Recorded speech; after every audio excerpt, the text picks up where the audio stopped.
Ada yang menjadi tersangka dengan potensi kerugian negaranya masih dihitung oleh BPK.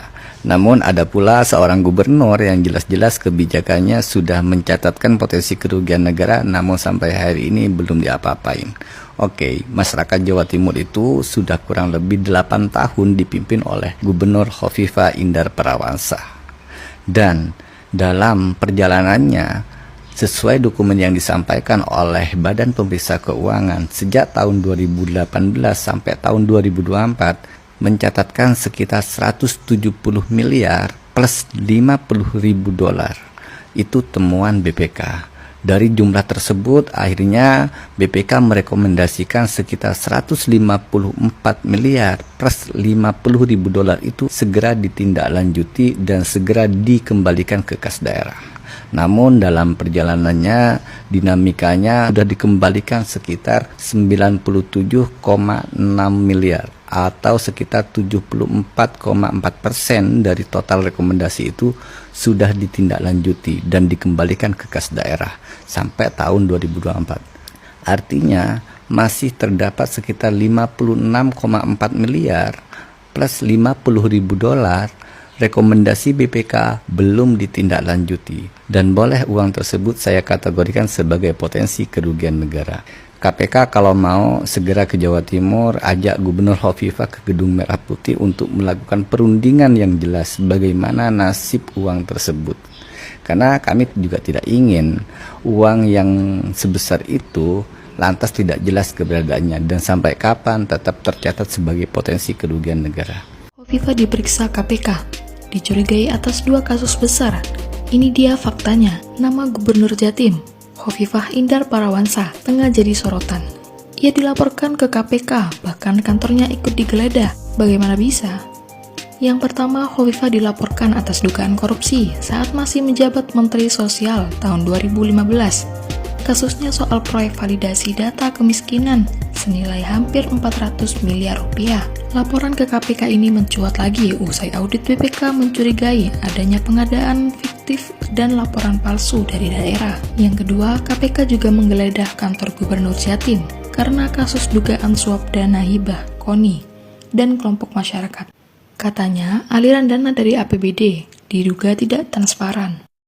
Banyak kasus yang menerpa Provinsi Jawa Timur, adanya kredit fiktif di Bank Jatim, kasus dana hibah, kasus bantuan keuangan desa, kasus pendidikan, di mana banyak pungli-pungli di lingkungan pendidikan Provinsi Jawa Timur. Dan ini sampai detik ini tetap berjalan. Maka KPK tidak salah ketika melakukan penyelidikan atau penyidikan berkaitan dengan beberapa kasus yang ada di Provinsi Jawa Timur yang nomenklatur APBD-nya setiap tahun berjalan 35 triliun sampai 40 triliun kawan-kawan. Betul? Betul kawan-kawan? Oleh karenanya tugas KPK belum tuntas sampai detik ini. KPK pada tanggal 5 Juli tahun 2024 menetapkan 21 tersangka kasus korupsi dana hibah. Sampai detik ini hanya 4 orang yang ditahan, 17 lainnya belum ada penahanan dari KPK. Ada apa KPK ini? Jangan-jangan KPK masuk angin kawan-kawan semuanya, betul? Kami mendesak kepada Komisi Pemberantasan Korupsi agar segera 17 tersangka yang sudah 2 tahun berjalan segera ditangkap, ditahan, dan dicobloskan ke penjara. Setuju? Setuju? Kawan-kawan semuanya, kasus korupsi dana hibah ini tidak terlepas dari campur tangan kepala daerah. Dalam hal ini adalah KIP Khofifah Indar Parawansa. Jikalau kemarin KPK memeriksa di Mapolda Jawa Timur terkait dengan pemeriksaan Khofifah, terlalu istimewa KPK. Tidak ada kepala daerah yang diperiksa di Mapolda Jatim ketika punya kasus ditangani oleh KPK. Baru Khofifah yang diperiksa di Mapolda Jawa Timur terkait kasus korupsi. Siapapun yang berurusan dengan KPK, pemeriksaannya tetap di KPK, bukan di Mapolda. Ada hal ini berkaitan dengan penyidikan kasus korupsi dana hibah di Provinsi Jawa Timur. Ada apa dengan KPK? KPK tidak boleh pandang bulu dalam menegakkan keadilan. Harus berasaskan keadilan hukum di hadapan siapapun. Equality before the law.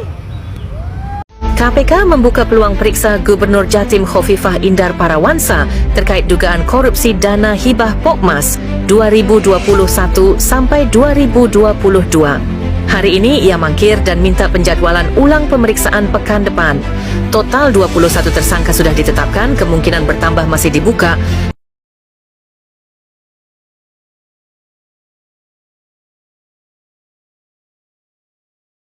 Duit rakyat 1-2 triliun diputer buat proposal fiktif. Dan sekarang nama Gubernur Khofifah ikut terseret. Ini bukan cerita baru, tapi cara korupsinya sistematis.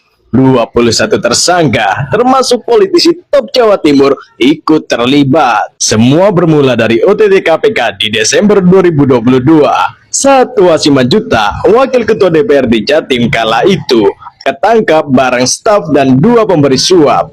Uang 1 miliar jadi barang bukti. Dari sana terbongkar aliran dana hibah Pokmas dari APBD Jatim tahun 2019 hingga 2022. Modusnya proposal fiktif, pinjam nama kelompok masyarakat, dan fee sampai 20% ke oknum dewan. Total nilai yang diduga diselewengkan sekitar 1-2 triliun. Dan sekarang KPK sudah tetapkan 21 tersangka. Nama-nama besar ikut diperiksa, Kusnadi hingga Anwar Sadat. Tapi yang bikin publik tercengang, nama Khofifah ikut terseret. Kusnadi bilang kalau dana hibah itu dikeluarkan gubernur, masa dia gak tahu? Khofifah sempat dijadwalkan periksa di 20 Juni, tapi mangkir dan minta jadwal ulang. KPK bakal panggil lagi dalam waktu dekat. Kasus ini bukan cuma soal uang, tapi juga tentang kepercayaan publik nunggu kejelasan. Karena kita semua berhak tahu siapa yang main di balik dana rakyat. Selengkapnya, klik di bio.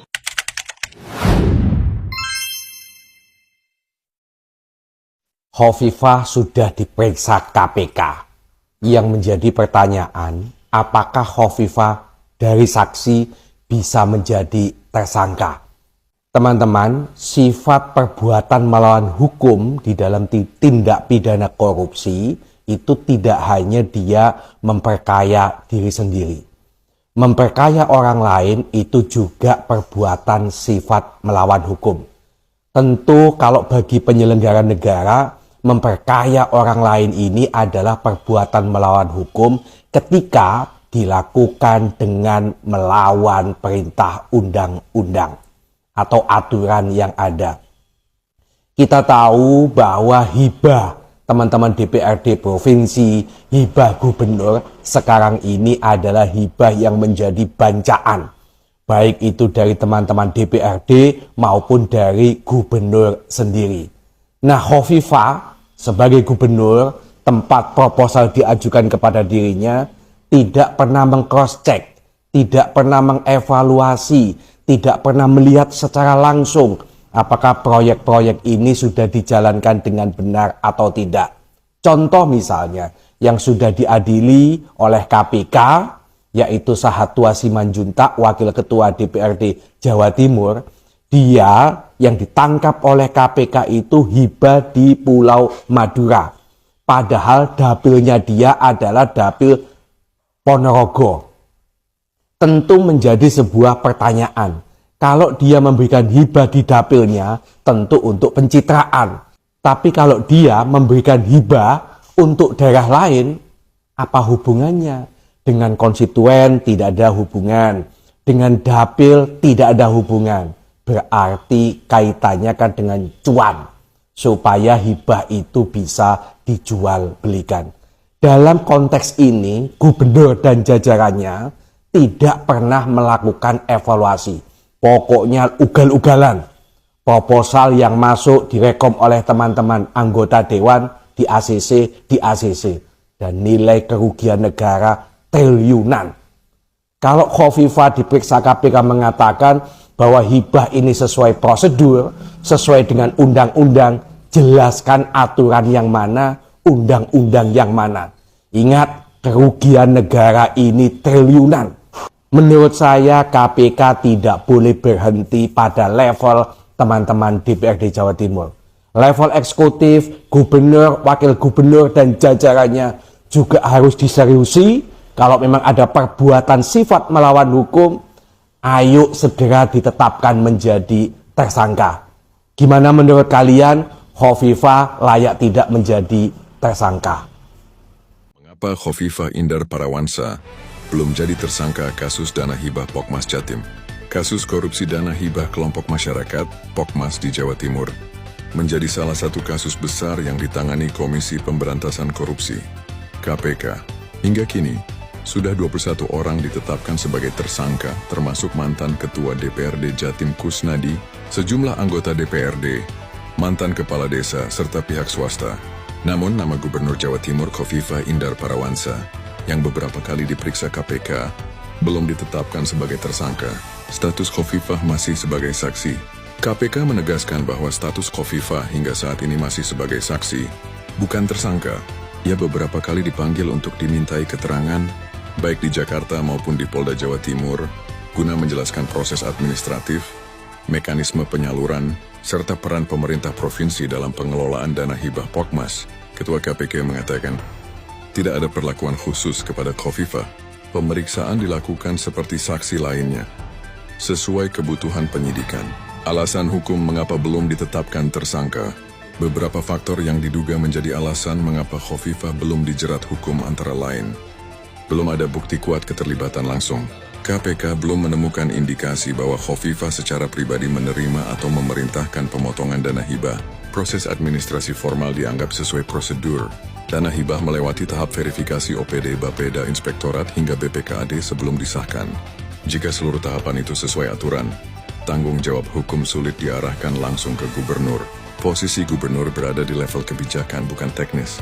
Tindakan korupsi Pokmas banyak terjadi di level pelaksana, anggota DPRD, koordinator lapangan, dan pihak swasta.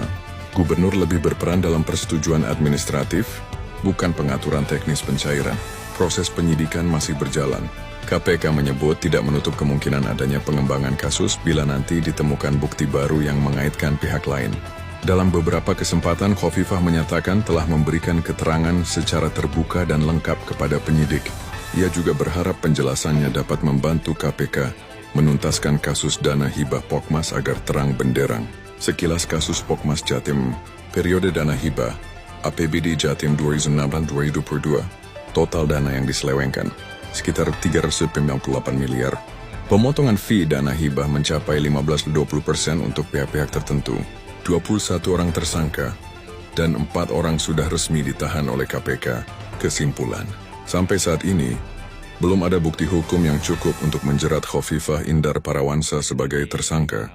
Namun KPK menegaskan penyidikan masih terbuka, dan siapapun bisa dijerat hukum bila terbukti memiliki peran dalam praktik korupsi dana hibah Pokmas Jatim. Kita tentu butuh informasi dan keterangan yang memang betul-betul dibutuhkan oleh dari hasil pemeriksaan Khofifah selaku kuasa pengguna anggaran dan pelaksana teknis berkenaan dengan dana hibah terlibat dalam kebijakan maupun penganggaran dan pelaksanaannya seperti yang diatur dalam Peraturan Gubernur Jawa Timur nomor 44 tahun 2021 dan dirubah dengan Pergub nomor 7 tahun 2024, kawan-kawan sekalian.